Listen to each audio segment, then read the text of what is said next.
Hello everyone.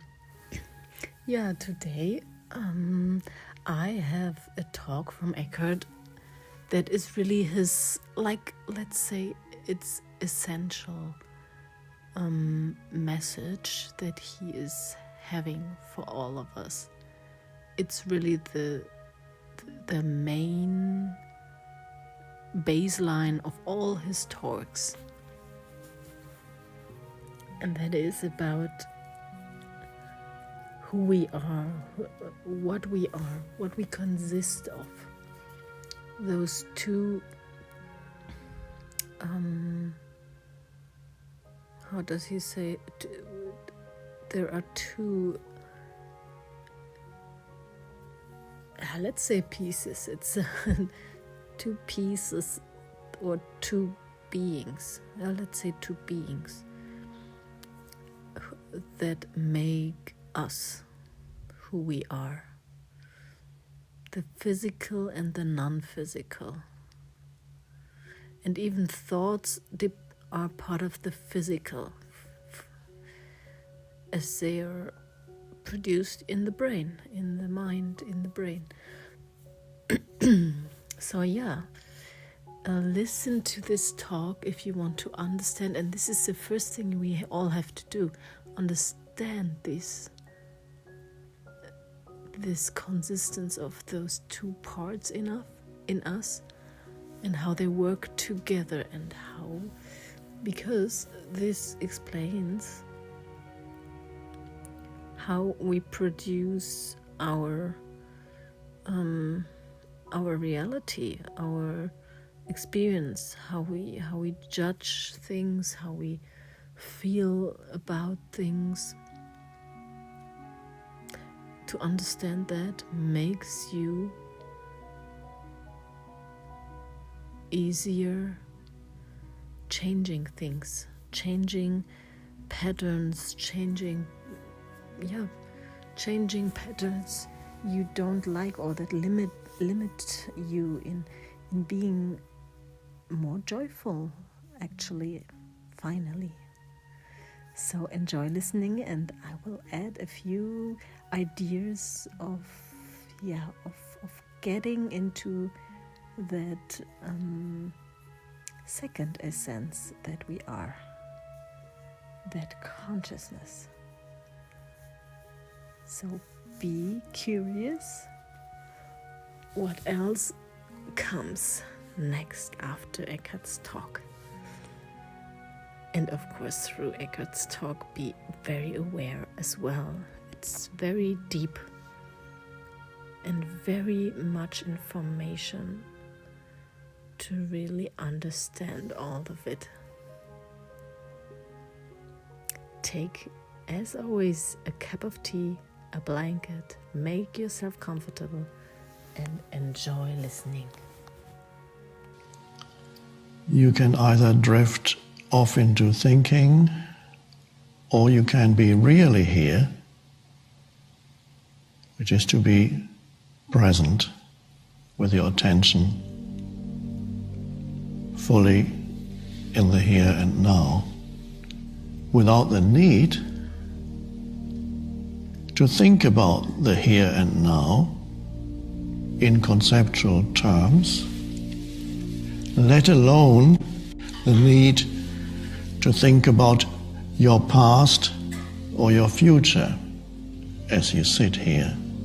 What is the point?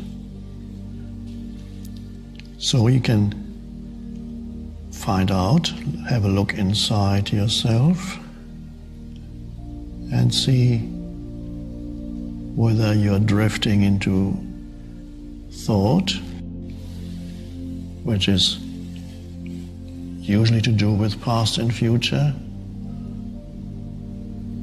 or it could have something to do with what the mind is saying about this moment. Now, you would have thought there isn't much it can say about this moment, but you would be surprised it can. And if it says something about this moment, it's more likely to be something critical or complaining than how wonderful it is. To know how wonderful it is, you have to go deeper into the presence, because the wonderful is not me, the wonderful is in you. If you can sense the aliveness within you, that's wonderful.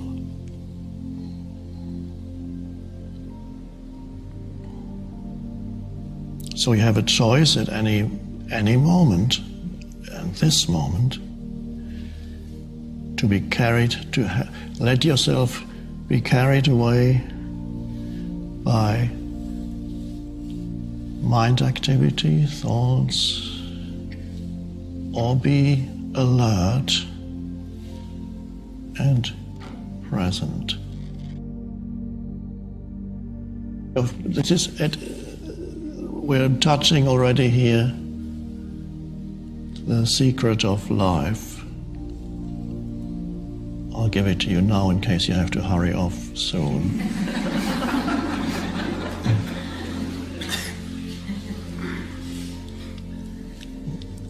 The secret of life, one could say there are, by the way, anything I say is provisional.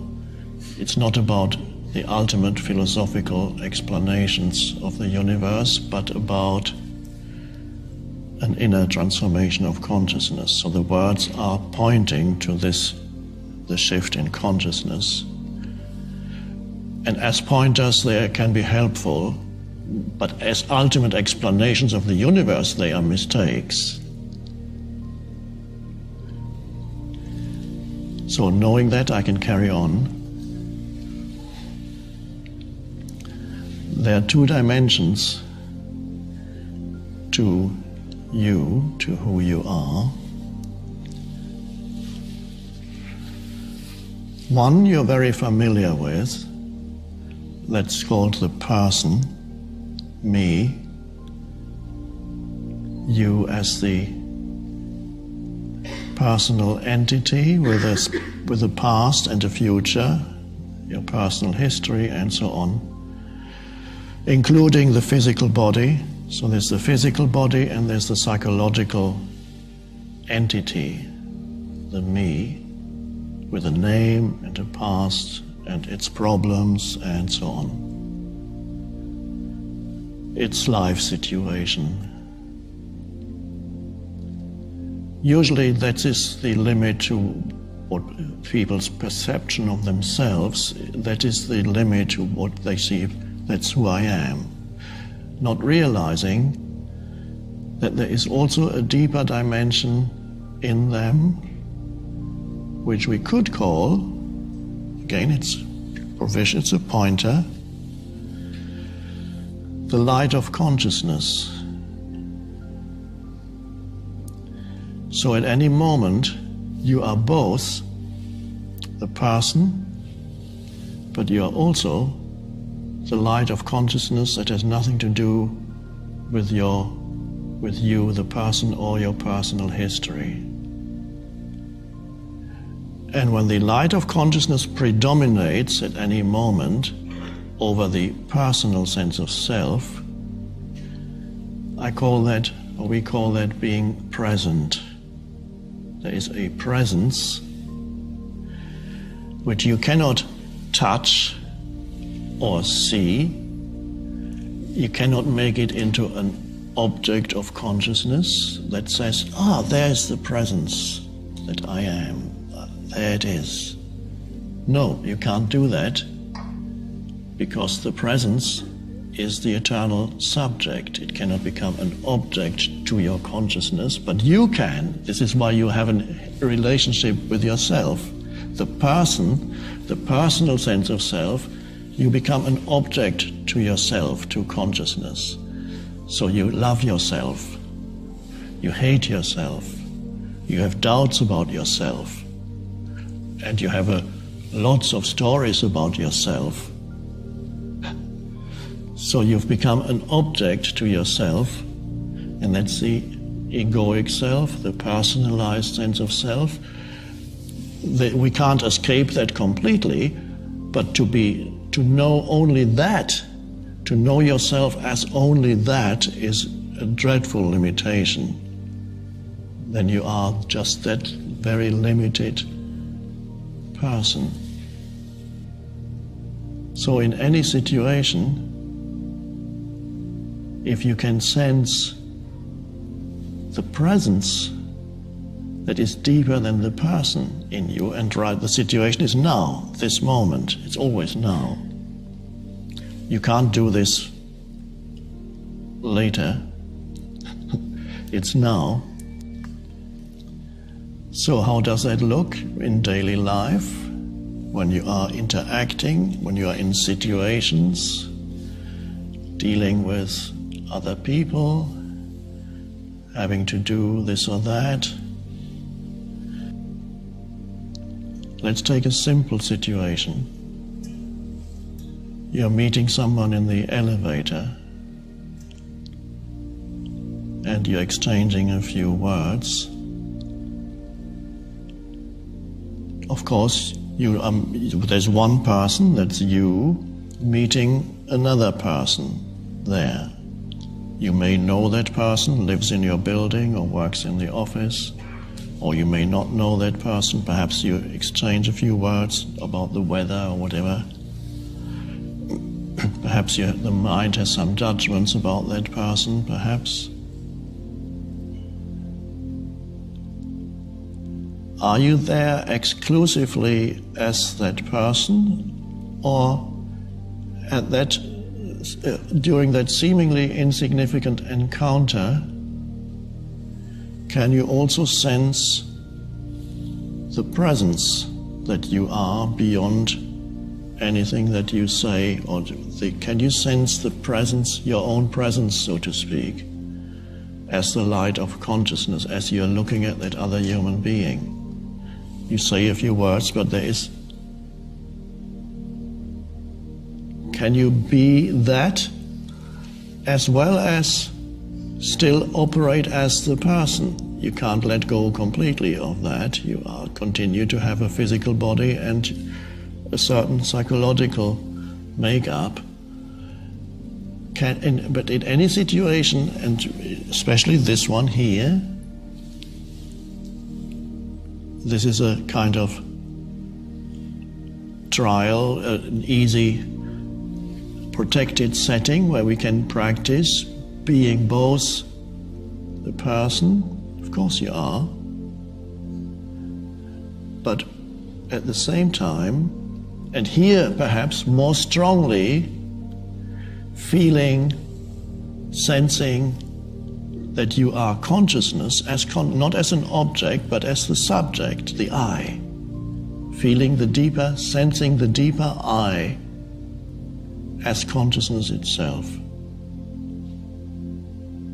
And that is joyful, to know yourself as consciousness you sense an intense aliveness there in your entire energy field, not just the head.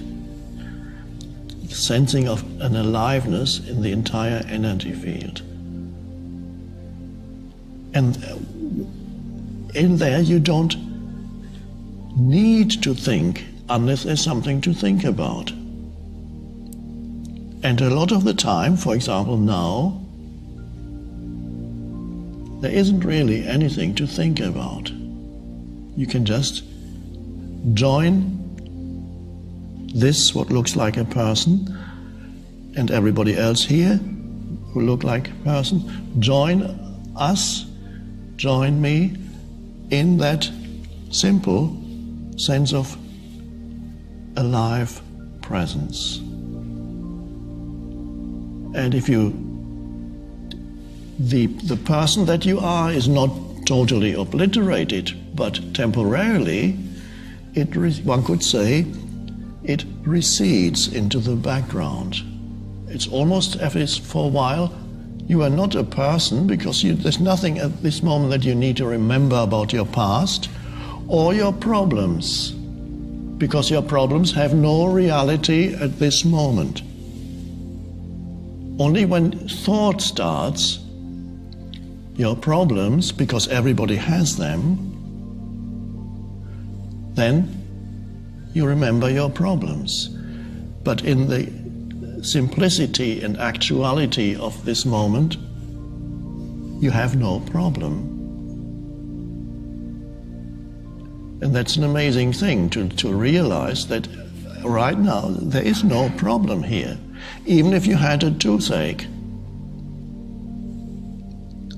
it wouldn't be a problem, it would just be a toothache. But it doesn't become a problem. It's only when you start thinking about it, it becomes a problem. So everybody carries around with them in their head, in their energy field, a problematic life situation. I don't know anybody whose life situation is not, to a greater or lesser extent, problematic. Unfinished business here, things that you don't know how they're going to work out in the future, things that went wrong in the past that may go wrong tomorrow, other people, what they want, intentions of other people, and what they are going to do to you, and how is this going to work? Is it all going to work out? That's called a life situation, and it's problematic. And the strange thing is, everybody has that. And sometimes it's much more problematic than at other times, because, so that's why I say to a greater or lesser extent, you carry around a problematic life situation. If that absorbs your entire consciousness 24 hours a day, except in dreamless sleep, so it's a bit less than 24 hours, it absorbs your entire attention, your entire consciousness. It's like living with some voracious parasite. This is so important, it matters. Just think about this. And it eats up your energy, your consciousness. It becomes thoughts. And that's a dreadful state. So you discover, yes, there is a problematic life situation, and it is unlikely, and let's see a strange thing, that it will ever not be problematic for very long. The problems can lessen considerably as you become more present. But even as you become more present, you're still faced with challenges in the world of form. The way you deal with challenges in the world of form becomes much easier, so that is true. And you are much less likely to create a drama around you, unnecessary drama, that is true. You're much less likely to get involved in conflict situations with others, that is true. But there will always be challenges, and there will be things that can be considered problems in your life situation. Until the moment when death approaches, of course, that is the end of your problems.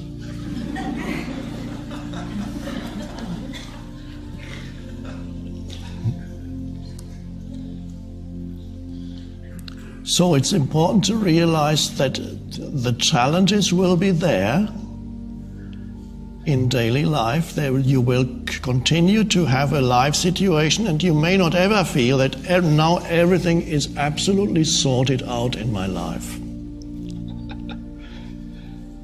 Everything is in its place, total order in my life situation. It's not going to happen. Do you think I have total order in my life situation? No.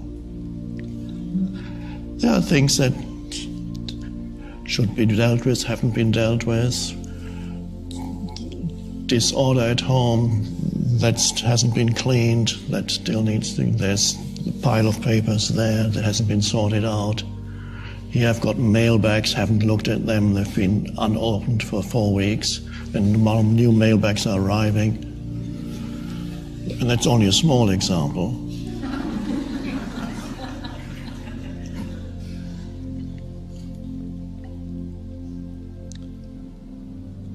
So if you have the demand or expectation that one day everything on the external realm will be absolutely great, so that it doesn't cause you any more concern.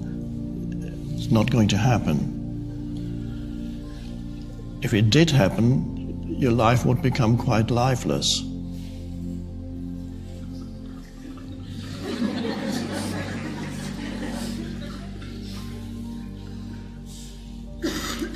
So knowing that there is, on the level of your life situation, on the level of form, life continues to be challenging. That's how it's designed to be.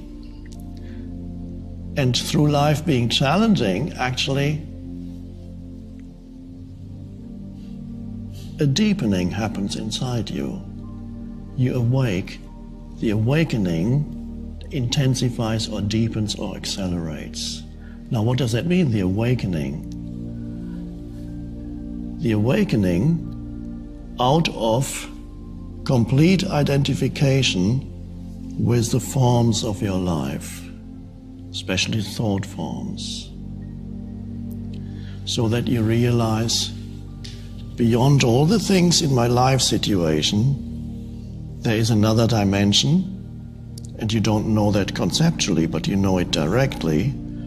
There is which I sometimes call the transcendent dimension, and that can be experienced or sensed at any moment as the simple, powerful fact of the light of consciousness that you are. Before the light of consciousness turns into a thought or into something, there's the light of just consciousness. And here's your life situation, so you transcend that. You don't deny the life situation, or you run away from it, or you feel suicidal because I can't deal with that stuff anymore. No, you transcend, you rise above, so to speak, and there you see your life situation, and there you realize yourself, the timeless self, as the light of consciousness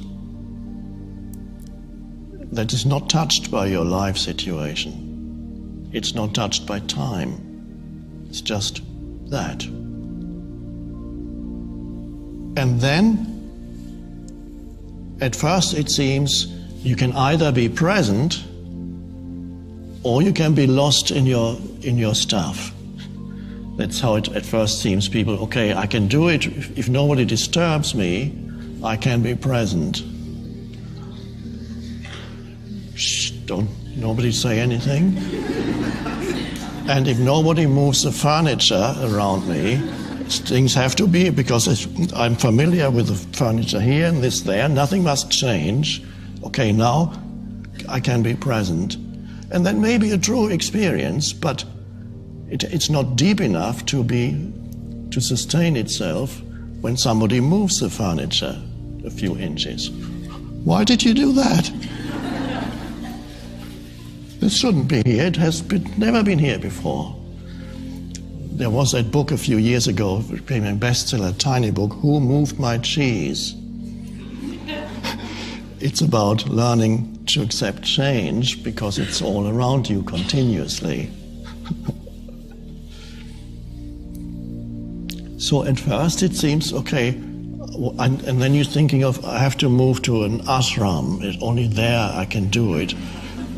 I need an ideal environment for my presence practice, and I can't. They won't leave me alone, these people.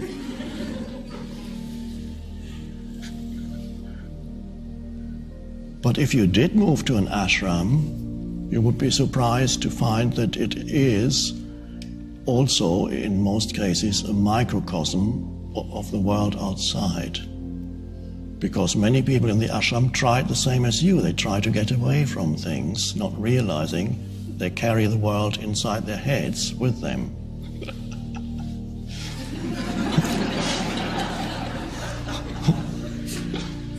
And as the saying goes, I think it's a book, the title, wherever you go, there you are. So the art then is to bring the presence into your daily existence, so that it seeps through the gaps in your daily life. The gaps, and let's come back to the situation in the elevator where you're meeting a stranger or an acquaintance, exchange a few words. There can be there a gap too, a gap where for a few seconds you're just present. 3-4 seconds you look at the other person, and you're not a person at this moment, you are the light of consciousness. And then you take a more difficult situation.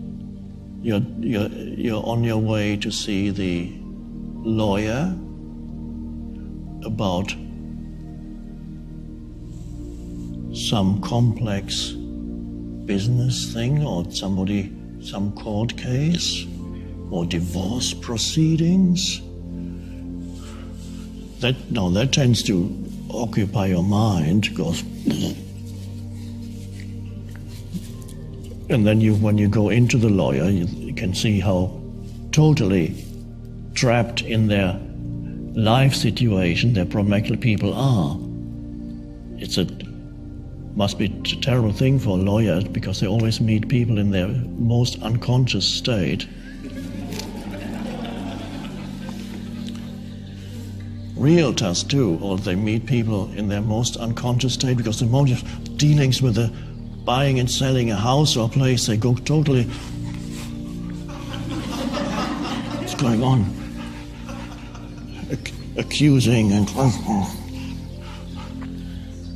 totally lost in their life situation, in the world of form, in their thoughts, in an illusory sense of identity. Why is it illusory? Because the essence they are unaware of. The essence of who they are unaware of. They are only aware of the surface movement of the conceptual self and the movement of thought, unaware of the deeper essence of who they are as consciousness, or as the light of consciousness. But you can, even on your way to see the divorce lawyer, be present for a moment. You look at the sky as the car stops at the lights,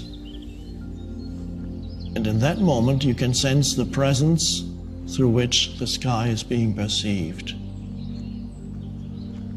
And at the next light you can look at the breeze moving the leaves on the tree,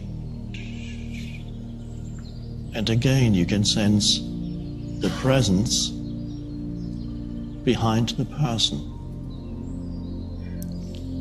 And when you then walk into the lawyer's office, yes, you are there as a person, but there is a little bit of peace in the background that walks with you into the lawyer's office. And that's because you know yourself also as the presence. You are the presence and the person at the same time. So you're no longer totally trapped in the personal sense of self. It still operates, and it may come in waves. A wave may come, you're totally trapped again in. And then you wake up and you look. Sometimes the sense perception can be helpful. You look out of the window, on the lawyer's desk there's a flower or plant. Or you simply, anything you become aware of as a simple sense perception can be helpful. Take you out of your mind into. And how wonderful then, as you gradually master the art of being two dimensions, of embodying two dimensions here, the dimension of form, in which you unquestionably are a person, and the dimension of the formless, the consciousness itself, that is not a person. I don't even want to go into right here, we don't need that, a discussion whether consciousness is a byproduct of matter, as some people claim, scientists. Some might even say consciousness is an illusion, doesn't exist. Or they say, well, it's an illusion that matter is having. Or whether consciousness is something beyond matter, something that organizes matter, that expresses itself through matter, or whether, as the ancient philosopher Plotinus, I believe, said, matter is the furthest that consciousness can get away from itself. We don't need to discuss that or arrive at some philosophical conclusion, because the fact of consciousness is beyond doubt. The fact that you are conscious at this moment is beyond doubt. Actually, that's the only thing that's beyond doubt about your whole existence. Everything else could be a dream. What happens in the consciousness could all be a dream.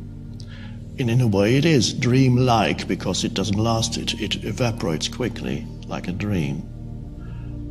But the one thing that Descartes, philosopher, mistakenly said, I think, therefore I am, if he had gone one step further, he would have realized, I am conscious, therefore I am, and that would have been the right realization.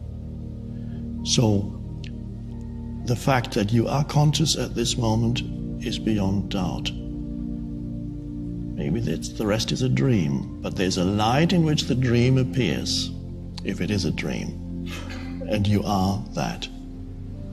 And to know that, and know yourself as that, that's called self-realization in some teachings, ancient teachings. And I believe that is also what Jesus talked about, really, when he used the misunderstood term salvation. So that is our practice, the art of moving in the two dimensions, the dimension of form, without losing awareness of the light of consciousness. It's a bit like if you were an actor on a screen in a movie. Let's say you are the figure in a movie.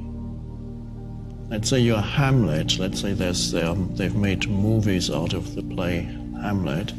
So you're on the screen, you're the character Hamlet, and you're saying to be or not to be, which really is he's asking himself, shall I commit suicide or not?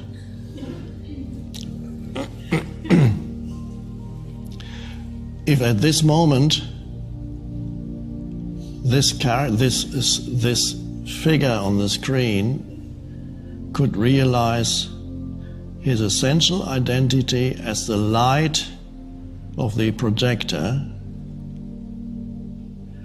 then his problem situation would no longer be so desperate. Because then there's a third option between either carrying on in this futile struggle or kill myself. That's basically what he's asking. Whether to take arms against a sea of troubles or by opposing end them. What's on? So he's asking either carry on in this futile struggle with one problematic situation after another, or maybe it's more courageous to commit suicide. And both options don't seem that attractive. Not realizing that it is a third option, and that is realize that the essence of who you are is the light from the projector. I'm using just the analogy. And if Hamlet could realize, ooh,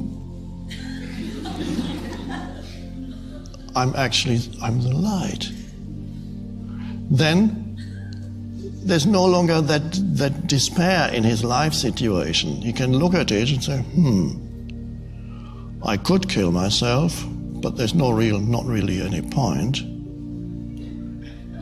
And then he would deal with whatever he would do, whatever he can do, without losing touch with his essential reality of the light of consciousness. The light can then flow into what he does and says, and it will be wise. Before it couldn't, there is no wisdom there, you just reactivity. So then you can deal with that and do the right thing. And then, of course, the whole play of Hamlet would degenerate. It would no longer be the drama. And it would become, from the point of view of the spectator who wants the drama, would perhaps become a little uninteresting. Well, it's all working out. In the end, the harmony prevails. Of course, then another situation happens that's different, but that in that particular situation seems to be working out.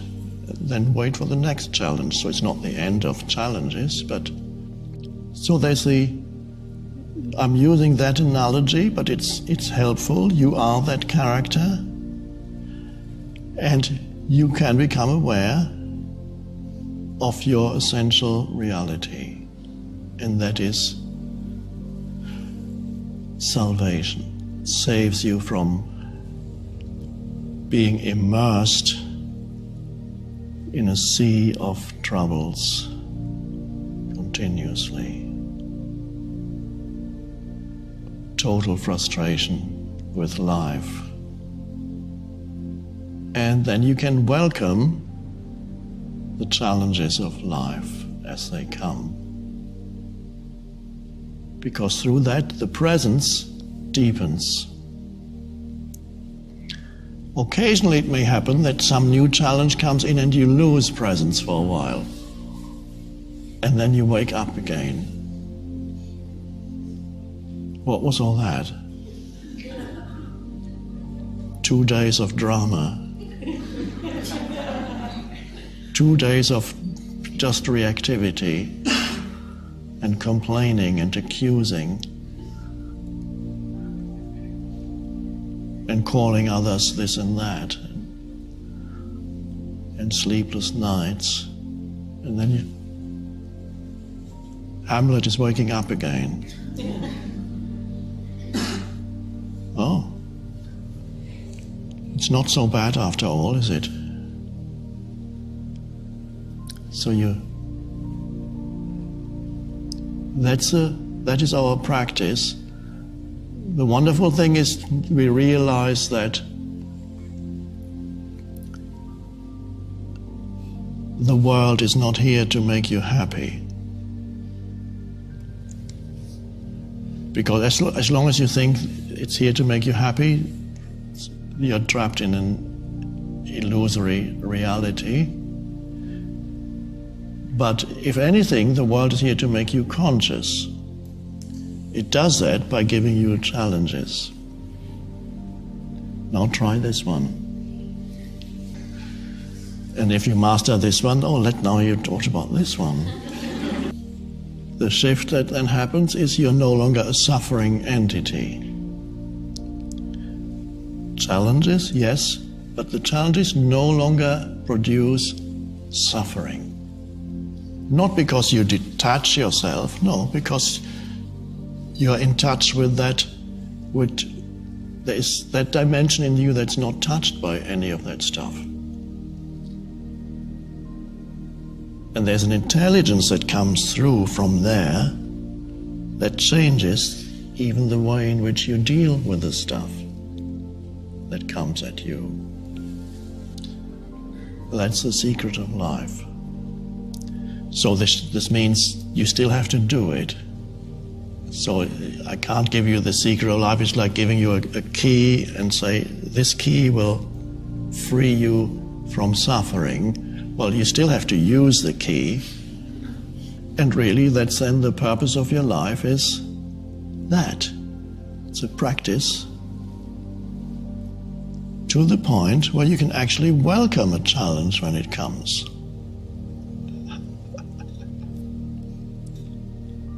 Oh. And that's the gratitude then can be in your life not only for the good things, the gratitude can be there for whatever arises.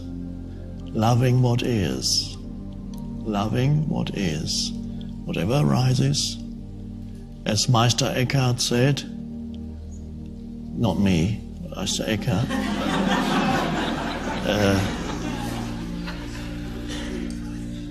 if your only prayer were to say thank you for the rest of your life, that would be enough.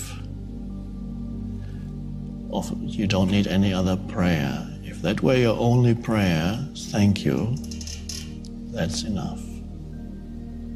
Thank you for what is. Thank you for this moment. The aliveness of this moment.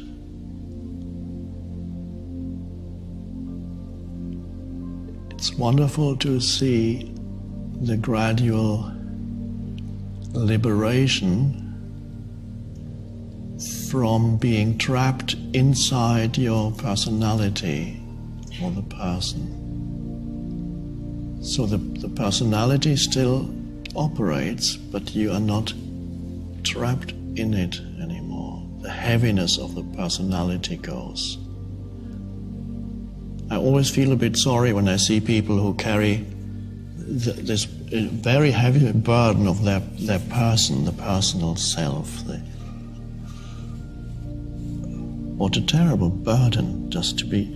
And it consists of a set of conditioned thought patterns and beliefs, rigid thought patterns and beliefs. It's like a dreadful prison.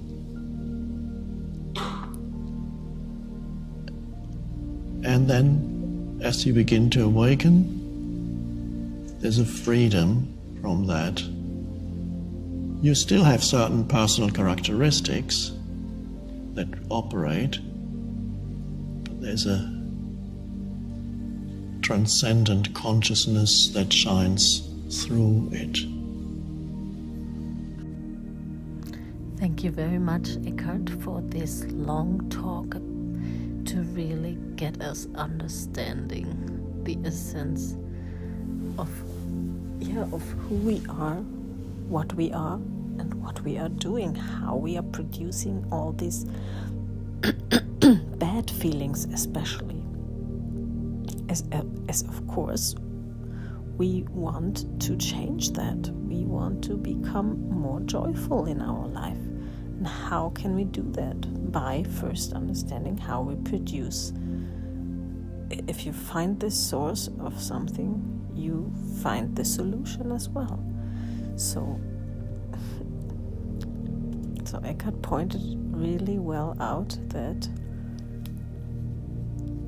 all the problems that we call problems are created with the physical essence that we are. The thoughts and the feelings, this combination. And thoughts here are a state of judgment. It is always, if you are really looking behind it, every thought that is a judgment gives you a feeling, and that combination gives you the reality of a problem. And as Eckhart says, if you are in that consciousness of aliveness, that joyful moment of that sweet spot that Dr. Joe would call it, of realization and feeling this aliveness.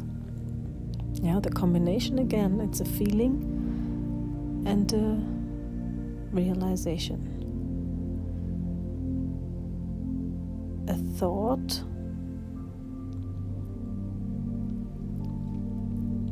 it's not a thought in the same way that it's been produced. It's more a realization that comes from within. It's not a produced thought. A thought is a production machine, but realization is coming from the inner wisdom, knowledged self. Huh? And the brain just translates it into a verbal or words, yeah, verbal thing, words. So our brain understands it as well.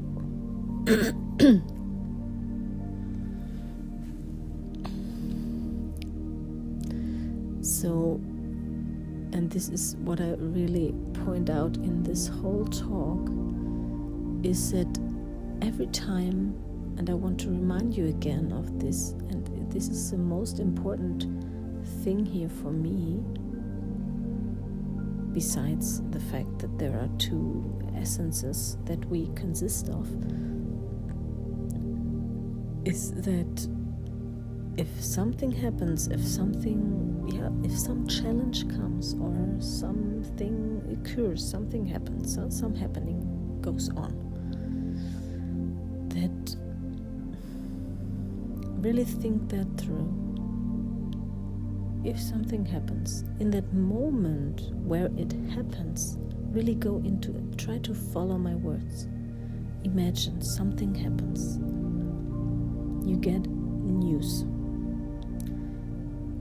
of you have to pay back your taxes, a lot of taxes. While you're reading the message, or there is a moment where you get that information and nothing happens. There is a moment of nothing happening. Because, and there you can see nothing happens. It is just an information and nothing happens. Nothing has to happen in that moment, because there is nothing more than an information, okay?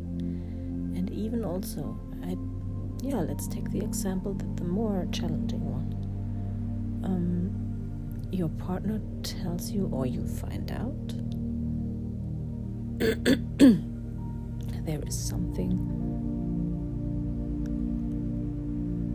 like, I don't want to express it too tough, too rough, that he or she has a relationship to someone else.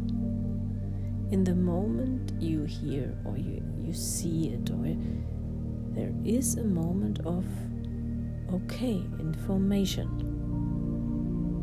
and there nothing is judged, is giving you a feeling or anything. But like a few seconds, or maybe a few thousands of seconds, it goes really fast. A reaction comes. But why? Because then we judge it. We connect to the program pattern we are conditioned to, and then we react in a feeling way to it.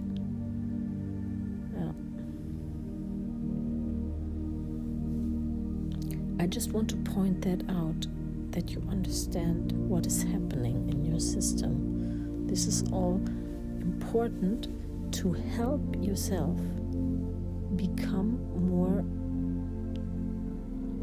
aware and break through this pattern. Imagine if you would break through and just realize, okay, it's an information. Okay, yes, it's very surprising and very it's an information. I would rather not like to hear, you can, it's, of course, you don't have to say like, oh, yeah, it doesn't matter. But you have to realize that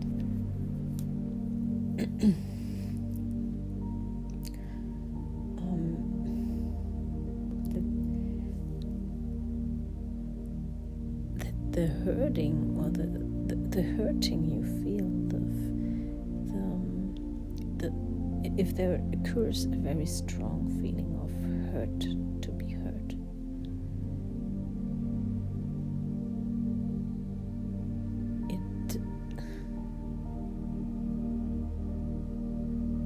think of it that way. It's actually okay. We don't want to hang on to bad feelings, right? So first of all, make that decision previously that you're planning your everyday life with less and less negative feeling. Because what is it? The negative feeling does only harm you. Not only you, the others too, but first of all you, and it's about yourself that we can only work on. We can only work on ourselves. So this is really the most important thing you have to understand. And from there on we can go ahead. Only from there on we can go ahead. So each bad feeling gives your cells, your system, a toxic chemical cocktail which leads to a worse function in your system. So meaning, if you have that too much, this negative feeling, you will catch some sort of dysfunctional cells, meaning sickness, illness, or whatever. Okay, so that's why we are doing this, that we are looking of how do you want to react in the future. You have to make that decision first, that okay, I want to watch out good for me, and that means I have to look how to reduce my strong bad feelings, and become more joyful. And in the end, it feels better for you. It's an approach that even is a wonderful, nice approach to feel better during the day. It's not ignoring what is going on. It's just feeling better about it and coming over it a lot faster. Okay, so let's go back to that example. You hear, he's cheating, like he's having another relationship, or she. So first thing you can do, you can decide, do I want to think thoughts now that make me feel worse, bad. I'm not worse. I'm bad. I'm not able to. I'm so bad. It's my mistake. It's this, or you get angry about him or her, and the other person as well. You send negative waves out to them and all this. But truly, how does it feel to you, to all the others? It feels bad. And truly, again, what you could also think is, okay, interesting. Why? What happened? what could be the reason for that? That could be a much better approach if you think that way very fast. It's the same like an accident happens. If you would see an accident happening and you come right away to that accident and you see it and you sit there and all these thoughts, and you let the thoughts starting, oh my goodness, how bad, oh this is, oh godness, oh how did this happen, and or not how did this happen, but how bad is this, and oh my goodness, look at this, and would it help? Would it help the situation? Not at all. What would you have to do? Think of a solution. Look what is. Check exactly what the situation is. What, where, how can I, what should I do, and so on. And then you go, you move yourself, you get your physical body moving towards the thing you have to do now, to solve, to improve, to make the best out of that situation, to help someone to react in a way to save life, for example. And in the other moment it's the same. Stop the thinking of, oh my goodness, oh this is so bad, oh this is so bad. It doesn't help. It's not at all good for you, for neither of you. You have to right away switch to okay, what happened? Why is it so? Can I find a reason why this is okay? And then you can be honest with yourself, waking up from something that you have maybe pushed away for quite some time. And you will see, you will realize why this is, and where you by yourself did not live your completely fulfilled self, where you had a lack of self-worth or self-joy, consciousness. And that's what you can find, and then realize, okay, that is my part. I have to work on my part.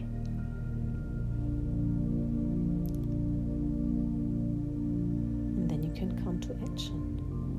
And this action starts with you, starts on yourself. It's not that you change or do something in the outside, in that thing that is going on. It is inside of you. The work has to be done within you. And then, only then, the outside will also accordingly, automatically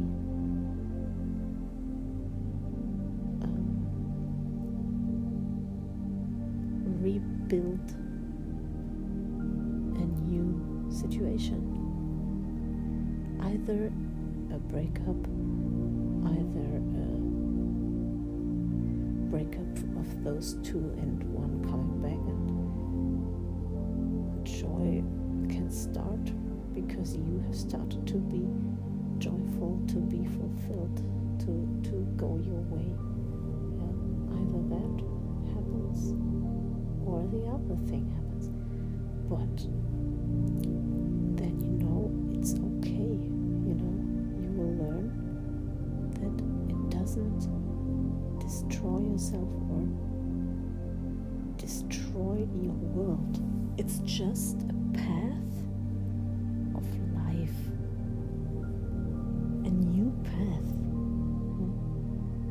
every crisis is a change of life. That's all it is.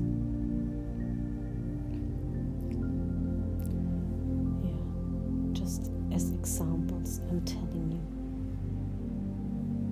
Yeah, I have my own experiences of all of this, and so I can really connect to such experiences, let's say. And trust me, what you also have to understand, each part of where someone cheats on another one with someone else, each part has their how do you say, has their, of course, their reason that these things happen, and also has their struggles, even though it might seem to the one that has been cheated on that he is the poor person and is only usually the struggling one. No, the cheater has an even heavier cross to carry. For him it's even a heavier situation. Maybe if you're the one that's been cheated on, you don't see it that way. But if you are honest, it is true. Because the cheater had to become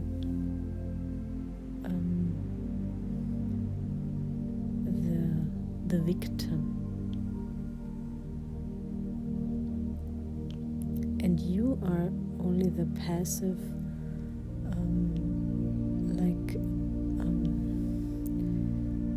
the one that could not do anything, and it happens to you, and you seem to be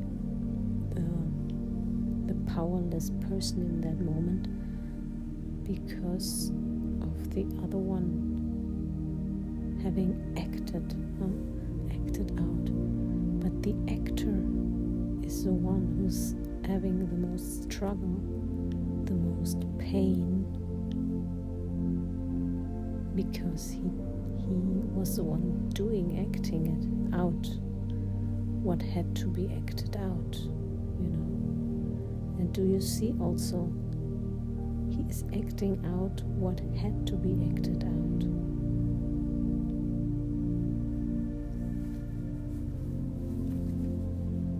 So he carries a huge burden of being the actor in this,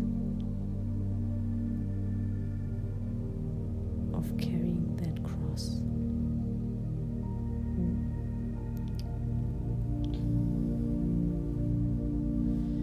Yeah, maybe it helps you understanding a little bit of some life examples, some examples. The one with the accident, the one with being cheated on, or being the cheater. It's those two parts, and of course the third part is the one who's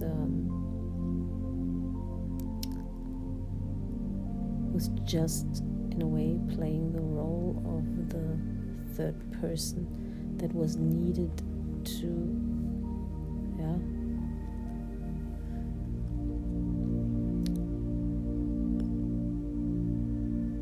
be the cheated with person. That is also a burden for that person, knowing, being aware that there was cheating done with you to another person. They all have their burdens.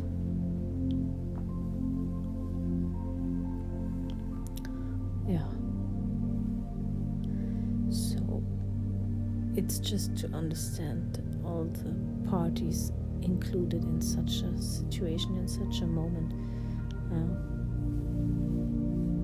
Okay. And another example could be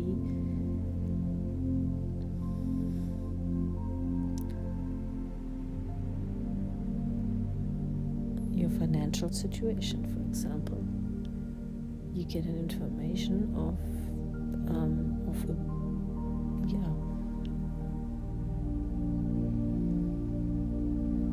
a huge bill you have to pay, or even someone stolen your money, for example, or something about money. All of a sudden it's gone, or you have to pay back something, or whatever. This is a very good example because this actually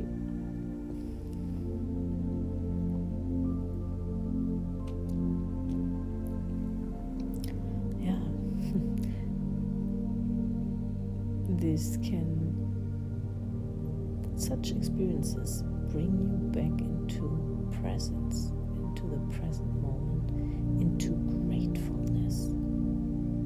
Such moments bring you really into gratefulness of what is, of what you have, of that, and brings you into consciousness that your aliveness is all that brings you joy, not the money, not the money on your bank account, the plus or minus in front of the numbers on your account.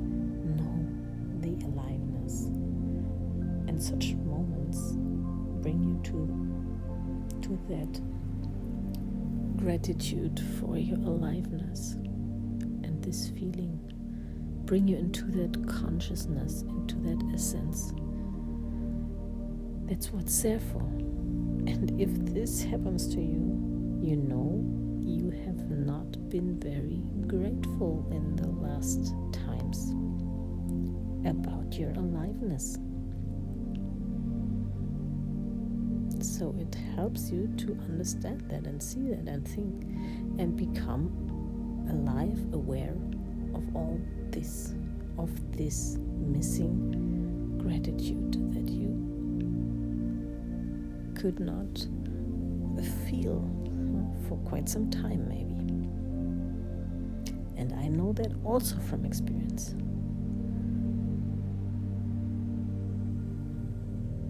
I had all the experience that I pointed out here. Accident, cheating issues, and the money issue. So and this is really, I really want to give that to you, these experiences and these understandings. And if you need some help here, if you are stuck in a certain moment, situation, or especially you are not stuck in that situation where you are stuck in thoughts and feelings about such a one moment information, which it is only, then please take use of your wonderful free gift, a wonderful coaching session with me. We will go into that and we will release that feeling. I promise to you, you will be another person without this bad feelings about what was going on or what happened or what information came to you. Okay? And I really look forward to working with you here on your issue, because I know it is so fast that you can let it go, that you can go through it and look at it from a different perspective in a very short time. In one session it's possible. So I wish you a wonderful day, night, or a whole week. Yeah, and look me up in the internet, in Facebook or Instagram with my name. That is in all, you will find my name here in the talks and at least in the community notes. I put everything in there as well. You can look me up through JA Coaching Juliana Apper, and then you can make an appointment, a date, time, and then I send you a Zoom link, and there you go. Okay, and now don't forget, don't you ever forget who you really are. Yes, the lottery win in your life and all the other lives as well.